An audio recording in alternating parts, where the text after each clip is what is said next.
বিএনপির সঙ্গে তিনি থেকেছেন তখন থেকেই শক্ত একটা ময়ূরের মতো এই দক্ষিণাঞ্চলকে তিনি পাহারা দিয়ে রেখেছেন। জনাব তরিকুল ইসলামের তার যে বর্ণাঢ্য রাজনৈতিক জীবন, তার নিশ্চয়ই একটি ডকুমেন্ট থাকা খুব প্রয়োজন। এটা তরিকুল ইসলামের ফ্যামিলির জন্য নয়, এটা আমার পরবর্তী প্রজন্মের জন্য, যে কিভাবে রাজনৈতিক নেতৃবৃন্দ দীর্ঘকাল ধরে তাদের বছরের পর বছর ধরে পরিবারের দিকে না তাকিয়ে আত্মত্যাগ করেছেন এবং মানুষকে ভালোবেসে, দেশকে ভালোবেসে জীবনকে উৎসর্গ করেছেন। এটা আমাদের সকলের পাঠেয় হয়ে থাকা দরকার। আমি তরিকুল ইসলাম সাহেবকে গভীরভাবে আজকে তাকে শ্রদ্ধা জানাচ্ছি। দলের পক্ষ থেকে, বাংলাদেশ জাতীয় দলের পক্ষ থেকে শ্রদ্ধা জানাচ্ছি। আমাদের চেয়ারপারসন দেশনেত্রী বেগম খালেদা জিয়ার তরফ থেকে শ্রদ্ধা জানাচ্ছি। একই সঙ্গে আমাদের ভারপ্রাপ্ত চেয়ারম্যান জনাব তারেক রহমানের পক্ষ থেকে আমি আজকে তাকে গভীর শ্রদ্ধা জানাচ্ছি। বন্ধুরা, নেতা সবাই হতে পারেন না। নেতা তারাই হন যারা জনগণের হৃদয়কে ছুঁয়ে যান, যাদের জন্য জনগণ কাঁদে এবং তার ভবিষ্যৎ পরবর্তীকালে লোকে বলে যে না, এই মানুষটা আমাদের মানুষ ছিল। তরিকুল ইসলাম হচ্ছেন সেই ধরনের একজন মানুষ। তার সম্পর্কে অল্প কথায় বলে শেষ করা যাবে না, সময় কম। আমি সেই কারণে শুধু এইটুকু বলতে চাই যে তরিকুল ইসলামরা বারবার জন্মান না। ইনারা ক্ষণজন্মা রাজনৈতিক নেতৃত্ব। ইনারা মানুষকে যেমন বোঝেন, সাধারণ মানুষকে যেমন বোঝেন, তেমনি তারা রাষ্ট্রকেও বুঝতেন, রাজনীতিটাকেও ঠিক সেইভাবেই বুঝতেন এবং সঠিক সিদ্ধান্ত দিতেন, পরামর্শ দিতেন। এই কারণেই দেশনেত্রী বেগম খালেদা জিয়া যে কোনো ক্রিটিক্যাল টাইমে, সংকটময় মুহূর্তে তাকে ডাকতেন, তার কাছে পরামর্শ নিতেন। উনি খুব অসুস্থ ছিলেন শেষের দিকটায়, তারপরে তাকে কিন্তু আমি দেখেছি যে তিনি সেই অসুস্থ অবস্থায় দেশনেত্রীর পরামর্শ অনুযায়ী তাকে পরামর্শ দিয়ে কাজ করছেন এবং দলের জন্য কাজ করছেন। এমনকি আন্ডারগ্রাউন্ড থেকে যখন তার বিরুদ্ধে হুলিয়া মামলা চলছে, তিনি আন্ডারগ্রাউন্ড থেকেও দলের জন্য কাজ করে যাচ্ছেন। আপনার যশোরের মানুষ, আপনারা তাকে আমার চেয়ে অনেক ভালো জানেন এবং আপনি জানেন যে এই মানুষটা কিভাবে আপনাদের সারা আয়োজনে আপনার প্রায় লক্ষ মানুষ এসেছেন, সেই অভিনন্দন এবং ধন্যবাদ জানাচ্ছি। প্রিয় মা ও বোনেরা, আগামীকাল 7ই নভেম্বর আমাদের আরেকটা গুরুত্বপূর্ণ দিবস। এই দিনেও আমাদের জাতীয় জীবনে বড় রকমের ছাপ ফেলে গিয়েছিল। এই দিনে বাংলাদেশের দেশপ্রেমিক সৈনিকেরা, দেশপ্রেমিক রাজনৈতিক কর্মীরা, মানুষেরা তারা ঐক্যবদ্ধ হয়ে সেই যে ষড়যন্ত্র চক্রান্ত, বাংলাদেশকে আবার আধিপত্যবাদের হাতে তুলে দেওয়া, সেখান থেকে তারা রুখে দিয়েছিল। নতুন একটা বাংলাদেশ গড়ার শপথ নিয়ে শহীদ প্রেসিডেন্ট জিয়া রহমানকে রাষ্ট্র পরিচালনার দায়িত্ব দিয়েছিল। আমরা আশা করব এই দিনটি আমরা যারা বাংলাদেশের স্বাধীনতা বিশ্বাস করি, জিয়া রহমানের বাংলাদেশের জাতীয়তাবাদের দর্শনের উপর ভিত্তি করে সমৃদ্ধ হয়ে উঠতে দেখতে চাই, তারা এই দিনটিকে আমরা অত্যন্ত মর্যাদার সঙ্গে গুরুত্ব সহকারে পালন করব এবং আরেকবার শপথ নেব যে আমরা বাংলাদেশে কোন আধিপত্যবাদের প্রভাব এখানে আমরা বিস্তার করতে দেব না। আমরা শপথ নেব যে বাংলাদেশের নিজের পায়ের উপর দাঁড়িয়ে একটা সমৃদ্ধ বাংলাদেশে পরিণত করব। আমরা শপথ নেব যে গণতন্ত্রকে আমরা আর কখনো হরণ করে নিয়ে যেতে দেব না, মানুষের অধিকারকে হরণ করে নিয়ে যেতে দেব না। এই বিষয়গুলো আমাদের মনে রাখতে হবে। কিন্তু বন্ধুগণ, বাংলাদেশে সবসময় কিছু মানুষ থাকে, মহল থাকে, শক্তি থাকে, যারা বাংলাদেশকে সবসময় ডিস্টেবিলাইজ, অস্থিতিশীল করে দিতে চায়। আজকে আপনারা নিশ্চয়ই লক্ষ্য করেছেন যে এত বড় একটা গণঅভ্যুত্থান, ছাত্র গণঅভ্যুত্থান সংগঠিত হল, চাষিরা পালিয়ে যেতে বাধ্য হল এবং গণতন্ত্রে ফিরে যাওয়ার, গণতন্ত্রকে রেস্টোর করবার, তাকে আবার শক্তিশালী করবার একটা সুযোগ সৃষ্টি হল। তখন আবার কিছু সংখ্যক রাজনৈতিক মহল তারা আজকে অযথা অন্যায়ভাবে, অপ্রয়োজনীয়ভাবে দেশে একটা গোলযোগ সৃষ্টি করবার পায় তারা করছেন। আমাদের ডক্টর ইউনূস, প্রফেসর ইউনূস, আপনারা সবাই তাকে জানেন, চেনেন, অত্যন্ত পণ্ডিত ব্যক্তি, বিদ্বান ব্যক্তি, সারা পৃথিবী জুড়ে তার সুনাম। তার সরকার এখন এখানে আছে, অন্তর্বর্তী সরকার, আমরা স্বাগত জানিয়েছি। এই জন্য তিনি একটা নোবেল বিজয়ী এবং অত্যন্ত ভালো মানুষ, সবাই পৃথিবী তাকে ভালো যেভাবে জানে। তিনি এই দেশকে সত্যিকার অর্থে একটা গণতন্ত্রে ফিরে যাওয়ার পথটাকে সুগম করবেন, একটা নির্বাচনের মাধ্যমে, সকলের গ্রহণযোগ্য একটা নির্বাচনের মাধ্যমে গণতন্ত্রে ফিরে যাওয়ার পথটাকে তিনি পরিষ্কার করবেন। দুর্ভাগ্যের সঙ্গে আমরা লক্ষ্য করলাম যে তিনি বাংলাদেশের রাষ্ট্রের কাঠামো পরিবর্তনের জন্য 2016 সালে দেশনেত্রী বেগম খালেদা জিয়া যে ভিশন 2030 দিয়েছিলেন এবং আমাদের নেতা যারা তারেক রহমান 2021 সালে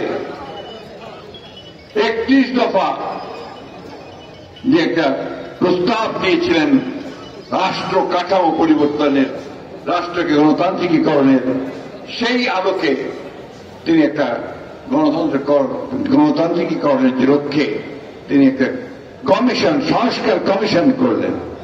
ভালো কথা, 6টা সংস্কার কমিশন, একটা ঐক্যমত্য কমিশন, প্রায় 1 বছর ধরে তারা সেখানে আলাপ আলোচনা করেছেন, খাওয়া দাওয়া করেছেন, সবকিছু করেছেন। সব শেষে কি করলেন? এই ঐক্যমত্য কমিশন এমন একটা প্রস্তাব জাতির সামনে নিয়ে আসলো যেটা তার কিছুদিন আগেই, কত তারিখ, 17ই, কিছুদিন আগে পার্লামেন্টের সামনে সংস্কারগুলোকে সই করলাম, আমরা স্বাক্ষর করলাম সব রাজনৈতিক দলগুলো 17ই অক্টোবরে সই হয়ে গেছে। আমরা যে বিষয়গুলোতে একমত হয়ে গেছি সেগুলো সই হয়ে গেছে, আমরা সবাই স্বাক্ষর করেছি। তারপরে তা আবার নতুন নতুন প্রস্তাব নিয়ে এসছে এবং সেই যেগুলো আমরা স্বাক্ষর করেছিলাম সেই প্রস্তাবগুলো একটু ভিন্নভাবে উপস্থাপন করেছে। আমরা বলেছি যে এই ঐক্যমত্য কমিশন সঠিক কাজটি করেনি। আমরা বলেছি যে আমরা যেটা চেয়েছিলাম, যেটা আমাদের প্রধান উপদেষ্টা কমিট করেছিলেন, যে যেগুলো ঐক্যমত্য কমিশনে থাকবে আর যেটা হবে না সেগুলো আগামী পার্লামেন্টে চলে যাবে, সেই পার্লামেন্টে সেখানে নির্ধারিত হবে আলাপ আলোচনা, তর্ক বিতর্কের মধ্য দিয়ে। কিন্তু দুর্ভাগ্যের কথা, হঠাৎ করে দেখা গেল যে এই উপদেষ্টা কমিটি তারা একটা উপদেষ্টা মণ্ডলী সভা করলেন।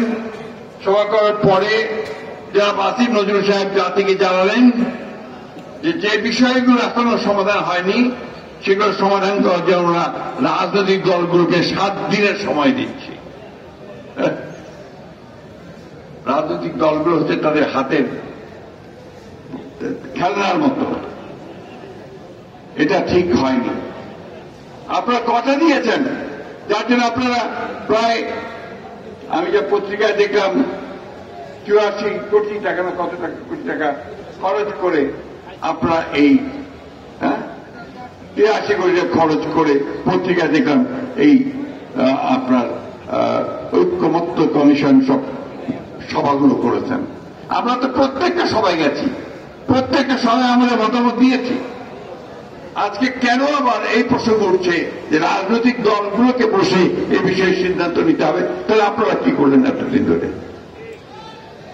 আপনারা সঠিক কাজটি করেননি, পক্ষপাত দুষ্ট হয়ে কাজ করছেন। আমি আজকে পরিষ্কার ভাষায় বলতে চাই, আজকে যে দাবি দাওয়াগুলো নিয়ে কয়েকটি রাজনৈতিক দল ঘেরাও করছে, অস্থিতিশীলতা সৃষ্টি করার চেষ্টা করছে, আমার একটা চক্রান্ত করছে নির্বাচনকে বানচাল করার জন্য, নির্বাচনকে পিছিয়ে দেওয়ার জন্য, এটা এই দেশের জনগণ মেনে নেবে না। বন্ধুগণ, অনেক রক্তের বিনিময়ে, অনেক শিশুর রক্তের বিনিময়ে, অনেক নারীর রক্তের বিনিময়ে, অনেক ছাত্রের রক্তের বিনিময়ে, কৃষকের রক্তের বিনিময়ে, শ্রমিকের রক্তের বিনিময়ে আমরা এই স্বাধীন হয়েছি ফ্যাসিস্টদের হাত থেকে। সুযোগ সৃষ্টি হয়েছে এক গণতান্ত্রিক ব্যবস্থায় যাওয়ার। এ থেকে আমরা কোন মহলের চক্রান্ত বা ষড়যন্ত্রের মধ্য দিয়ে এটাকে বিনষ্ট হতে দিতে পারি না। আমরা অনেক দায়িত্বশীলতার পরিচয় দিচ্ছি। আমরা এখন পর্যন্ত কোন বিষয়ে রাস্তায় নামিনি, কিন্তু মনে রাখবেন, বিএনপি কোন ভেসে আসা দল নয়। বিএনপি এই দেশের জনগণের গড়া একটি দল, শহীদ জিয়াউর রহমানের দল, স্বাধীনতার ঘোষকের দল। এই দল দেশের বেগম খালেদা জিয়ার আরো গণতন্ত্রের জন্য সংগ্রাম করা, আপসীর সংগ্রাম করা সেই নেত্রীর দল। এই দল আমাদের সমস্ত মানুষগুলো, 60 লক্ষ মানুষের বিরুদ্ধে মিথ্যা মামলা, 20,000 মানুষকে হত্যা, 1,700 মানুষকে গুম করে দেওয়া, সেই অবস্থা থেকে উঠে আসা একটা রাজনৈতিক দল।